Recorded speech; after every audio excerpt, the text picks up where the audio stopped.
मुस्लिम समाजामध्ये देखील काही लोक घबराट पसरवत आहेत.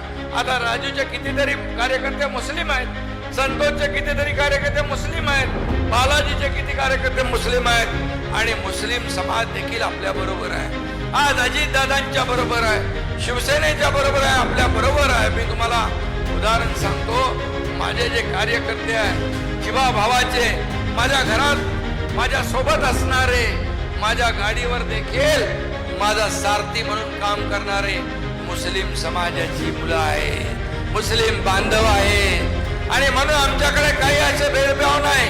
बाळासाहेबांनी साबीर शेख यांना मंत्री केलं होतं, या एकनाथ शिंदेने अब्दुल सत्तारला मंत्री केलं. मुस्लिम आणि हिंदू, शीख, ईसाई हे सगळे लोक एकत्र आहेत. फक्त बुद्धिभेद करतायत, घाबरवतायत.